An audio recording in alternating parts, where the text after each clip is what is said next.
Number 10 Portugal. Red devil squad Portugal 2022 কাতার বিশ্বকাপে চলে উঠেছিল, কিন্তু ভাগ্যের কাছে আবারও হার মানতে হয় ক্রিস্টিয়ানো রোনালদোর দল পর্তুগালকে। Number 9 Germany.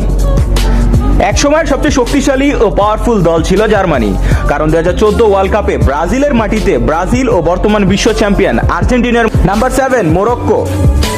কাতার বিশ্বকাপে সবচেয়ে আলোচিত আলো ছড়ানো দল ছিল মোরক্কো।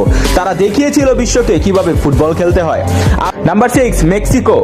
কানাডা ও আমেরিকার চেয়ে 2026 বিশ্বকাপে সবচেয়ে বেশি যে দলটাকে নিয়ে আলোচনা হচ্ছে সেটা হলো মেক্সিকো।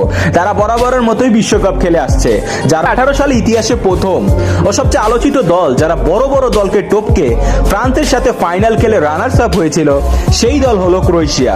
ক্রোয়েশিয়া 2018 বিশ্বকাপের পর বর্তমান বিশ্বকাপে হট ফেভারিট ও শক্তিশালী দল। র্যাঙ্কিং এ তাদের অবস্থান এখন চতুর্থ। হতে পারে 2026 বিশ্বকাপ তারা এবার সব ভুল শুধরে বিশ্বকাপটি নিজের নাম করতে পারে। Number 3 Brazil. 2002 বিশ্বকাপের পর আর কোনো বিশ্বকাপ জিতেনি ব্রাজিল। 5 বারের বিশ্ব চ্যাম্পিয়নরা 2014 সালে নিজেদের ঘরের মাটিতে হেরে 2018 সালে আবারও ব্যর্থ হয়। শেষমেশ 2022 কাতার বিশ্বকাপে নিজেদের সেরা স্কোয়াড নিয়েও তাতেও ব্যর্থ হয়।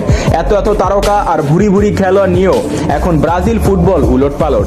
র্যাঙ্কিংয়ে 1 নম্বরে থাকা দলটি এখন 3 নম্বরে আছে। তবে ভক্তরা আশা ছাড়ছে না, পারবে কি ব্রাজিল 2026 বিশ্বকাপে ঘুরে দাঁড়াতে। Number 2 France.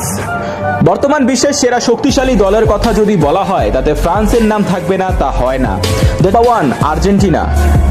The greatest of all time Lionel Messi এর দল আর্জেন্টিনা। এখনো পর্যন্ত তারা একটি ম্যাচও হারেনি। 2022 কাতার বিশ্বকাপ নিজেদের নামে করে ফেলেছে। এই দলের মাস্টারমাইন্ড হলো নিওলাস স্ক্যালোনি, যার হাত ধরেই এত সাফল্যের গল্প।